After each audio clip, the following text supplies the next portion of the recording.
Bismillahirrahmanirrahim. Assalamualaikum warahmatullahi wabarakatuh. Alhamdulillahirabbil alamin. Assalatu wassalamu ala asrofil anbiya'i wal mursalin Sayyidina wa maulana Muhammadin wa ala alihi wa sahbihi rasulillahi ajma'in, amma ba'du. Puji syukur kehadiran Allah subhanahu wa ta'ala yang telah melimpahkan rahmat dan hidayahnya kepada kita semua. InsyaAllah kita dalam keadaan sehat walafiat dimanapun saudara berada.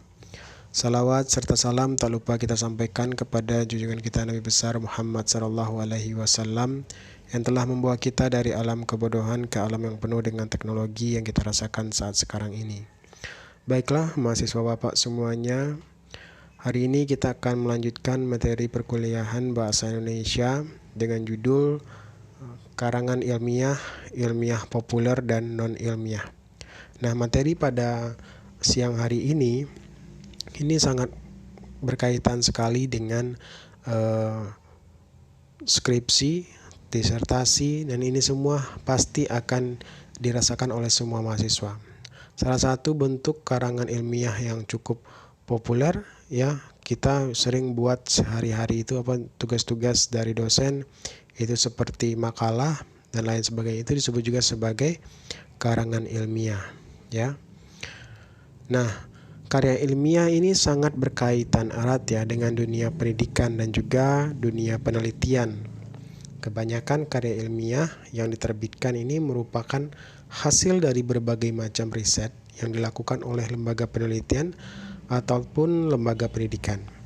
Mahasiswa saja misalnya, setiap mahasiswa yang telah lulus pasti pernah membuat atau mengarang karya ilmiah seperti saya jelaskan tadi ya, seperti tugas akhir. Nah, karya ilmiah ini berupa tugas akhir biasanya merupakan syarat utama yang harus dipenuhi oleh mahasiswa yang ingin menyelesaikan studinya. Ada beberapa pendapat menurut para ahli. Yang pertama itu pendapat dari Broto Wijoyo. Dia berpendapat bahwa karya ilmiah merupakan karangan ilmu pengetahuan yang menampilkan fakta dan dibuat dengan menggunakan metodologi penulisan yang baik dan benar. Ini menurut Broto Wijoyo. Kemudian ada menurut Eko Susilo, ya. Karya ilmiah merupakan suatu tulisan ataupun karangan yang didapatkan sesuai dengan sifat keilmuannya dan didasari dari berbagai hasil pengamatan, penelitian, dan peninjauan terhadap bidang ilmu tertentu yang disusun dengan menggunakan metode tertentu dengan memperhatikan sistematika penulisan yang baik dan santun, serta dapat dipertanggungjawabkan keilmiahannya. Nah, beberapa karya ilmiah itu banyak sekali ya. Nanti kan sama-sama kita jelaskan apa saja karya ilmiah itu. Jadi, menulis karangan adalah kegiatan menulis usulan-usulan yang benar berupa pernyataan-pernyataan tentang fakta, kesimpulan-kesimpulan yang ditarik dari fakta dan merupakan pengetahuan. Ya, jadi menulis sebuah karangan juga kegiatan ini menulis adalah hal-hal yang sebenarnya yang terjadi, ya, seperti penulisan dari karya ilmiah, ya, sumbernya harus jelas, faktanya harus jelas ketika kita ingin menulis menjadi sebuah karya ilmiah. Karangan ilmiah adalah karangan ilmu pengetahuan yang menyajikan fakta umum yang ditulis menurut metodologi dan penulis yang benar, ya. Salah satu cirinya adalah sistematis, kemudian objektif, ya, kemudian cermat, tepat, dan benar kalau memang itu memang terjadi ya di dalam keilmuannya. Kemudian tidak persuasif, ya, tidak emotif, tidak mengejar keuntungan sendiri, dan tidak melebih-lebihkan sesuatu. Kemudian kita akan masuk kepada bentuk karangan ilmiah, ya, seperti yang saya jelaskan tadi. Ada beberapa bentuk karangan ilmiah seperti makalah, ya, kemudian ada usulan penelitian, skripsi, tesis, dan disertasi. Nah, itulah beberapa karya ilmiah ya yang biasa nanti kita ketemui di dalam dunia pendidikan. Makalah merupakan karya ilmiah yang menyajikan sebuah masalah yang penyelesaiannya mengandalkan berbagai macam data yang ada di lapangan. Nah, karya ilmiah ini dia bersifat empiris dan juga objektif. Dalam penyajiannya, makalah ini biasanya dipresentasikan dalam sebuah kegiatan seminar. Kemudian ada artikel, ya. Dalam konteks jurnalistik, pengertian karya ilmiah, artikel merupakan karya ilmiah yang membuat pendapat subjektif pembuatnya mengenai sebuah peristiwa ataupun masalah tertentu. Sedangkan jika dipandang dari sudut pandang ilmiah, artikel dapat diartikan sebagai karya tulis yang sengaja dirancang untuk dimuat dalam jurnal ataupun kumpulan artikel yang dibuat dengan memperhatikan kaidah penulisan karya ilmiah dan mengikuti pedoman ilmiah yang berlaku. Kemudian ada skripsi, ya. Nah, skripsi itu merupakan karya ilmiah yang dibuat oleh semua mahasiswa, ya. Siapapun mahasiswa pasti akan membuat yang namanya skripsi, ya, untuk bisa mendapatkan gelar sarjana S1. Nah, skripsi ini membuat tulisan berisi pendapat penulis dengan mengacu ataupun berdasarkan teori yang telah diterbitkan sebelumnya. Nah, jadi skripsi ini banyak diselesaikan dengan tetap mengacu pada berdasarkan teori yang pernah dikerjakan sebelumnya, ya. Kemudian ada disebut sebagai kertas kerja, ya. Kertas kerja atau work paper pada dasarnya sama dengan makalah, ya, namun dibuat dengan analisis yang lebih mendalam dan tajam serta dipresentasikan pada seminar atau lokakarya yang biasanya dihadiri oleh ilmuwan. Kemudian ada paper, ya. Ini adalah sebutan khusus untuk makalah di kalangan mahasiswa dalam kaitannya dengan pembelajaran dan pendidikannya sebelum menyelesaikan jenjang studi diploma S1, S2, atau S3. Nah, sistematika penulisannya pun sama dengan artikel dalam makalah, tergantung panduan yang berlaku di perguruan tinggi yang bersangkutan.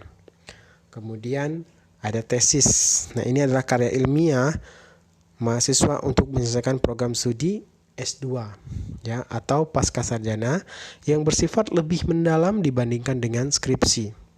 Tesis ini mengungkapkan pengetahuan baru yang didapat dari penelitian yang dilakukan individu yang bersangkutan. Kemudian ada disertasi. Nah, disertasi atau PhD tesis ini diperuntukkan bagi mahasiswa program S3 atau meraih gelar dokter, ya, yang merupakan analisis yang dapat dibuktikan oleh penulis berdasarkan dengan data dan fakta yang sahih atau valid dengan analisis yang terinci, disertai berisi suatu temuan penulis sendiri yang berupa temuan orisinal. Nah, itulah sedikit informasi mengenai pengertian karya ilmiah dan jenis-jenis karya ilmiah yang dapat kita sampaikan, ya. Semoga saudara bisa sedikit memahami dari apa saja dari karya ilmiah tersebut, ya. Kemudian kita masuk kepada metode ilmiah. Metode ilmiah ini adalah garis-garis pemikiran yang bersifat konseptual dan prosedural. Nah, apa itu konseptual? Yaitu memiliki gagasan yang nyata atau original atau disebut sebagai natural, ya. Kemudian ada prosedural. Nah, itu memulai dengan observasi dan mengakhiri dengan penyataan-penyataan umum, ya. Kalau prosedural kita memang melakukan sebuah observasi, ya, melakukan penelitian ke lapangan seperti apa, kemudian kita mulai mengakhirinya dengan sebuah pernyataan-pernyataan umum, ya, tentang hasil dari observasi yang kita lakukan terhadap karya ilmiah tersebut, ya. Kemudian apa sih manfaat dari tulisan ilmiah ini? Yang pertama, penulis terlatih mengembangkan keterampilan membaca yang efektif, ya. Ketika kita sudah mahir atau kita sudah mulai mengerjakan sebuah karya ilmiah, ya, seorang penulis dari karya ilmiah tersebut, dia pasti mulai melakukan atau membaca yang baik, yang benar seperti apa, ya. Kemudian dia juga terlatih menggabungkan hasil bacaan dari berbagai buku sumber yang mengambil sarinya, kemudian mengembangkannya ketika pemikiran yang lebih matang, ya. Kemudian akan berkenaan dengan kegiatan ke perpustakaan. Kemudian ini juga dapat meningkatkan keterampilan mengorganisir dan menyajikan fakta secara jelas dan sistematis. Kemudian dia memperoleh kepuasan intelektual dan turut memperluas cakrawala ilmu pengetahuan masyarakat. Ini adalah manfaat tulisan ilmiah. Jadi ketika saudara semua akan membuat sebuah karya ilmiah seperti skripsi, itu tidak saja habis, ya, kalian kerjakan dan kalian tinggalkan di kampus, tetapi suatu hari nanti ketika ada junior saudara yang membaca skripsi tersebut, dia akan memperbaiki atau menambah dari hasil karya ilmiah tersebut. Mungkin ini akan terus diperbaiki dan menjadi sangat bermanfaat buat seluruh masyarakat. Itu bisa saja terjadi. Nah, kemudian kita masuk kepada sikap ilmiah seorang peneliti. Ya, ingin tahu dan kritis ini harus dimiliki oleh seorang peneliti. Kemudian dia harus terbuka dan objektif, ya, tidak memilih-milih. Dia memang harus adil dan objektif, mana yang penting dan mana yang tidak penting yang harus dikuasainya. Ya, kemudian menghargai karya orang lain. Ya, dia juga harus berani mempertahankan kebenaran. Kemudian harus memiliki sikap yang menjangkau ke depan, ya, sikap tekun. Nah, ini harus dimiliki oleh seorang peneliti atau penulis karya ilmiah. Nah, kemudian ada langkah-langkah pelaksanaan penulisan karangan ilmiah. Yang pertama adalah timbangan pustaka, ya. Ini menilai hasil-hasil penelitian yang telah dikerjakan oleh orang lain untuk dibahas, ya, dan disimpulkan. Kemudian masuk kepada menentukan masalah, ya. Kita tentukan dulu permasalahannya apa, kemudian bagaimana cara pemecahan masalahnya. Kemudian dibentuklah sebuah hipotesis, ya.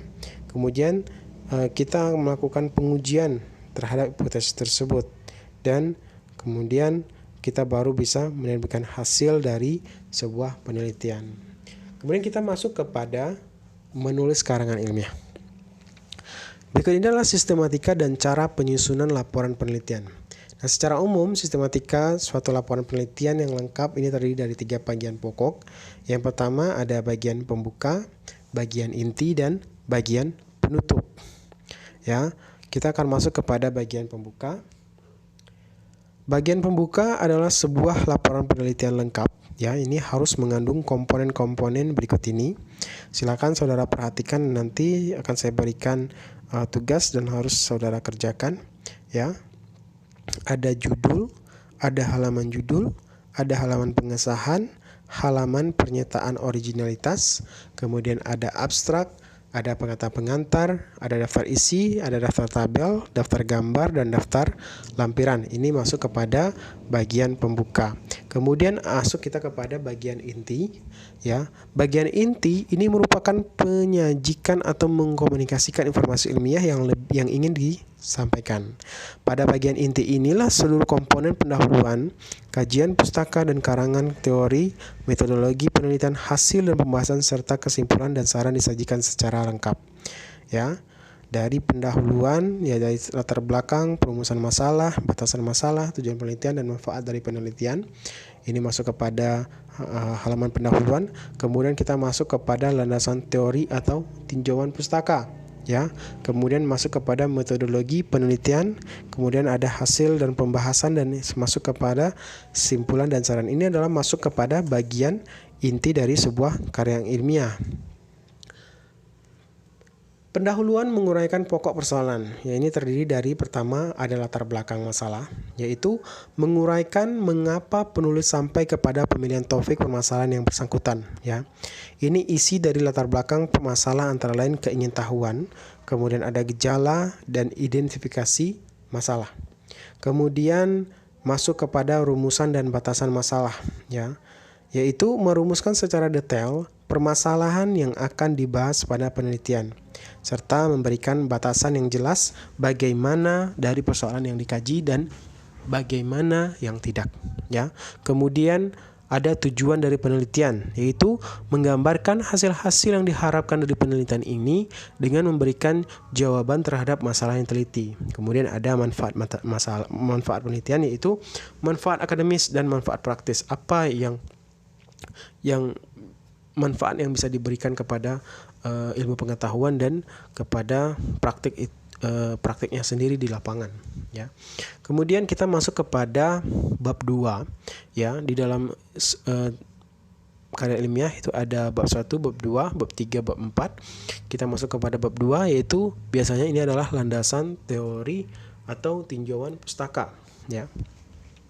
Ini menguraikan teori-teori yang menunjang penulisan atau penelitian yang terdiri atas pustaka baru, ya, kemudian relevan, asli dari jurnal ilmiah. Kajian yang dengan jelas menimbulkan gagasan dan mendasari penelitian yang dilakukan dengan mengacu pada daftar pustaka dan dapat diperkuat dengan menunjukkan hasil penelitian sebelumnya jika sudah pernah diteliti. Sedangkan pada bab 3 ini ada metodologi penelitian, yaitu di sini kita akan menjelaskan cara pelaksanaan kegiatan penelitian dari jenis penelitian, objek penelitian, mencakup cara pengumpulan data, alat yang digunakan dan cara analisa data. Kemudian pada bab 4 nanti, ini kita akan melakukan hasil dari sebuah penelitian dan analisa. Ya. Adapun gambaran umum seperti perusahaan ya diperuntukkan bagi mahasiswa yang melakukan penelitian atau kerja praktek di perusahaan, ya. Kemudian kita mulai melakukan analisa dan pembahasan, yaitu membahas tentang keterkaitan antar faktor-faktor dari data yang diperoleh dari masalah yang diajukan. Kemudian menyelesaikan masalah tersebut dengan metode yang diajukan dan menganalisa proses dan hasil penyelesaian dari masalah tersebut. Pada bab 5 itu biasanya ada bagian penutup, ya. Bab ini bisa terdiri dari kesimpulan dan saran, ya. Kesimpulan yaitu berisi jawaban dari masalah yang diajukan oleh penulis yang diperoleh dari penulisan. Sedangkan saran ini ditujukan kepada pihak-pihak terkait sehubungan dengan hasil penelitian. Saran hendaknya konkret, ya, realistik dan bernilai praktis dan terarah. Kemudian ada pada bagian akhir, pada umumnya terdiri biasanya ada daftar pustaka, ada lampiran serta daftar indeks dan glosarium, ya. Itulah beberapa bagian dalam karya ilmiah. Ini biasanya ada pada skripsi, tesis, disertasi dan lain sebagainya. Kemudian ada karangan ilmiah populer, ya. Langsung saja kita masuk kepada karangan ilmiah populer. Karangan ilmiah populer atau semi ilmiah adalah karangan ilmu pengetahuan yang menyajikan fakta pribadi dan ditulis menurut metodologi penelitian yang benar. Biasanya ciri-cirinya adalah dia ditulis berdasarkan fakta pribadi, ya. Kemudian faktanya juga disimpulkan secara subjektif. Kemudian gaya bahasa formalnya dan populer, ya, lebih mementingkan diri seorang penulis tersebut dan kemudian bisa melebih-lebihkan sesuatu, ya. Dan usulan-usulannya bersifat argumentatif dan persuasif. Contoh dari kalangan ilmiah populer ini seperti artikel, editorial, opini, tips, resensi buku, ya. Apa itu resensi buku? Ini adalah bentuk kombinasi antara uraian, ringkasan, dan kritik objektif terhadap sebuah buku. Kemudian ada klasifikasi pembuatan resensi buku ilmiah. Ini biasanya ringkasan, deskripsi, kritik, apresiasi, dan praduga. Kemudian ada klasifikasi pembuatan resensi buku non ilmiah. Itu seperti ringkasan, deskripsi, kritik, dan apresiasi. Kemudian kita masuk kepada karangan non ilmiah, ya. Karangan non ilmiah ini adalah karangan yang menyajikan fakta pribadi tentang pengetahuan dan pengalaman dalam kehidupan sehari-hari. Contohnya, ciri-cirinya itu dia biasanya ditulis berdasarkan fakta pribadi. Kemudian, faktanya yang harus disimpulkan harus secara subjektif. Gaya bahasanya pun harus konotatif dan populer. Dia tidak memuat hipotesis, penyajiannya dibarengi dengan sejarah, ya. Kemudian bersifat imajinatif dan situasi didramatisir dan bersifat persuasif. Nah, contoh dari kalangan non-ilmiah ini seperti apa? Ada dongeng, ada cerpen, ada novel, drama, dan roman. Kemudian, yang terakhir, bahasa karangan ilmiah, populer, dan non-ilmiah. Nah, bahasa karangan ilmiah yaitu bahasa Indonesia yang resmi. Kesantunan, penggunaan EYD, kesantunan diksi, kesantunan kalimat, kesantunan paragraf, kata ganti pertama penulis atau peneliti yang semua kita sudah pelajari kemarin, ini harus benar-benar digunakan, ya. Menggunakan makna denotasi, menghindarkan pemakaian unsur bahasa kedaerahan. Nah, ini semua sudah kita bahas di pertemuan-pertemuan sebelumnya. Dan ini harus menjadi perhatian penting dalam menulis sebuah karya ilmiah, ya. Jadi bahasa karangan populer ini bermakna konotasi dan figuratif. Istilah umumnya adalah populer. Nah, ini adalah hal-hal yang perlu diperhatikan dalam penulisan karya ilmiah. Demikianlah perkuliahan kita pada siang hari ini. Saya sudahi, wabillahi taufiq wal hidayah. Wassalamualaikum warahmatullahi wabarakatuh.